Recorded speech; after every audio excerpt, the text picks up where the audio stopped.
मुझे मेरे shoulder pain को ठीक करने में ये 5 एक्सरसाइज का बहुत बड़ा रोल है। पिछले साल क्रिकेट खेलने के बाद मुझे शोल्डर में बहुत पेन हुआ था। वो पेन था इम्पिंजमेंट की वजह से।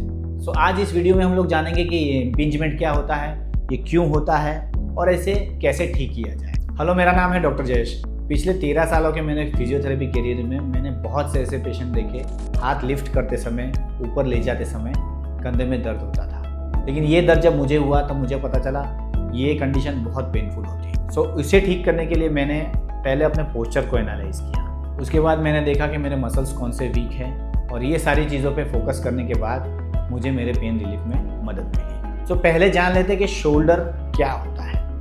देखो, शोल्डर एक कॉम्प्लेक्स स्ट्रक्चर है। यहाँ पे है ना बहुत सारे स्ट्रक्चर्स की एक भीड़ लगी, सब मसल्स, सब लिगामेंट्स इतने सारे हो जाते हैं और ये जगह बहुत कम होती है। तो यहाँ पे कभी भी कोई भी इम्बैलेंस हो गया या इंजरी हो गई तो यहाँ पे दर्द होने की संभावना बहुत बढ़ जाती है। बेसिकली शोल्डर का जो गोला होता है, जो राउंड होता है, वो अच्छे से घूमना चाहिए। अब ये स्ट्रक्चर्स में कोई भी इम्बैलेंस होता है तो ये गोला ऊपर की तरफ टच होने लग जाता है और ऊपर की तरफ जब टच होता है तब हमें दर्द होता है, एक सुई जैसा चुभता है, उसे हम लोग इम्पिंजमेंट बोलते हैं।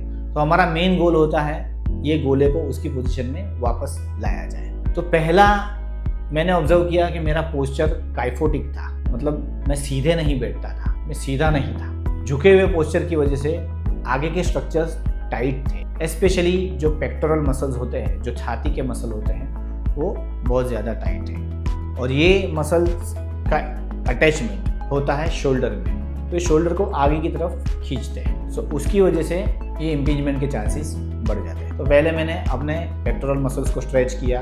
दूसरा, जब मैंने ऑब्जर्व किया कि मेरे शोल्डर ब्लेड के मसल, वो शोल्डर ब्लेड को स्टेबिलाइज नहीं कर पाते। ये स्टेबिलाइजेशन बहुत ज़रूरी है।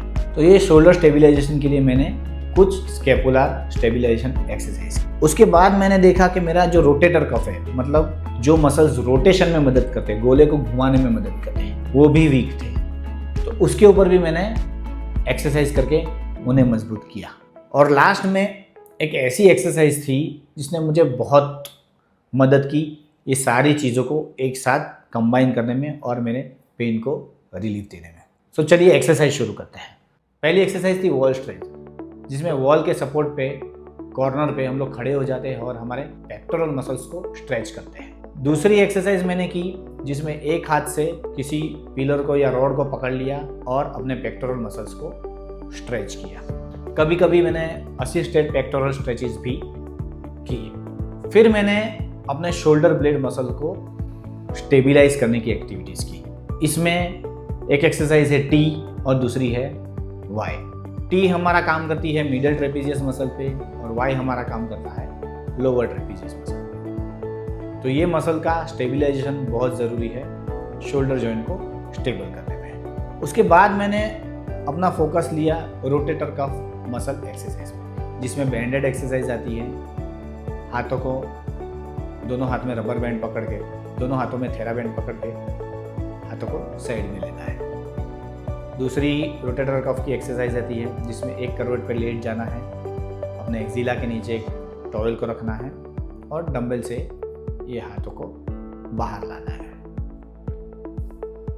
अब जो बोनस एक्सरसाइज जिसके बारे में मैं बात कर रहा था वो थी एक सेरेटस मसल आता है, उसकी एक्सरसाइज। इसे बॉक्सर मसल भी कहा जाता है। सो सेरेटस मसल हमें हेल्प करता है कोई भी ओवरहेड एक्टिविटी करने में। तो सेरेटस मसल की एक्टिविटी एक्सरसाइज बहुत ज़रूरी है, जिसमें मैंने फोम रोलर ले लिया और अपने हाथों को ऊपर की तरफ रोल किया। और एक लास्ट एक्सरसाइज जो बहुत ज़रूरी थी वो थी वुड चॉप एक्सरसाइज, जो सारी एक्टिविटीज़ जितनी भी मसल्स थी मेरी उनको कंबाइन करके होने वाली थी। उसके लिए मैंने थेरा बैंड लिया, आगे की तरफ उसे पैर में होल्ड किया, एक हाथ में पकड़ा और उसे वुड चॉप की दिशा में उसे मूवमेंट्स करी। तो ये बहुत ही गेम चेंजर एक्सरसाइज थी मेरे लिए। तो ये 5 इजी एक्सरसाइजेस, इजी स्टेप्स के साथ जब मैंने फॉलो किए तो मेरा पेन काफ़ी हद तक रिलीफ हो गया।